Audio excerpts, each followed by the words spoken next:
السلام علیکم۔ آج ہم ذکر کرتے ہیں حافظ قرآن کی شان میں۔ رسول اللہ صلی اللہ تعالیٰ علیہ وسلم نے فرمایا، قرآن مجید کے حفاظ کی عزت کرو۔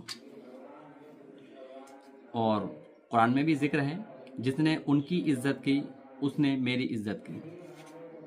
لہذا سمجھنے کا جو موضوع ہے وہ یہ ہے، جس مہینوں میں قرآن نازل ہوا اور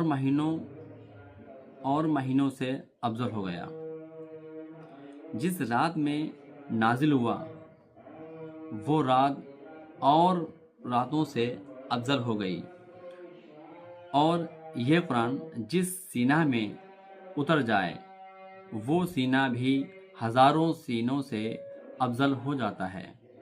قرآن پاک کا پڑھنا باعث ثواب اور اس پر عمل کرنا ذریعہ نجات ہے۔ قرآن کے معنی کو سمجھنا باعث ہدایت ہے۔ لہذا یہاں 3 پوائنٹ یہ ہیں۔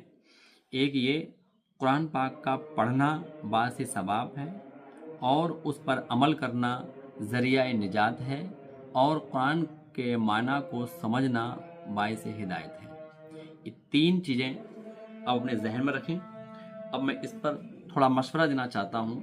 معاشرے میں آج میں دیکھتا ہوں کہ لگ بھگ 70% حفاظ لوگ، اللہ تعالیٰ نے قرآن کی وہ نعمت ان کے سینے میں محفوظ رکھی اور ان کو اس نعمت سے نوازا۔ بہت اچھا تعظیم کا اور بہت اچھا ان کا جو درجہ ہے وہ اس سے نوازا، لیکن آج کے 70% حفاظ نے اپنی حد جو ہے صرف یہیں تک بنا رکھی ہے، قرآن شریف کو حفظ کرنے کے بعد رمضان المہینے کے مبارک مہینے میں سنانا۔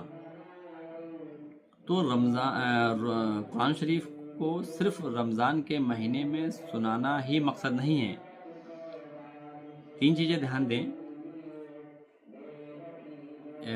ایک تو یہ کہ قرآن ایک معمولی یا عام کتاب نہیں ہے کہ اس کو صرف پڑھنا ہے۔ پہلے تو میں نے ابھی 3 پوائنٹ جو آپ کے سامنے پیش کیے اس پہ توجہ دینا اور اپنے ذہن میں محفوظ رکھنا، اسے آگے ہم بات کرتے ہیں اس پر۔ لیکن ایک صرف بات سمجھنے کی یہ ہے کہ قرآن شریف ایک عام یا معمولی کتاب نہیں ہے، یہ بہت مقدس کتاب ہے، اور صحیح معنی میں اگر دیکھا جائے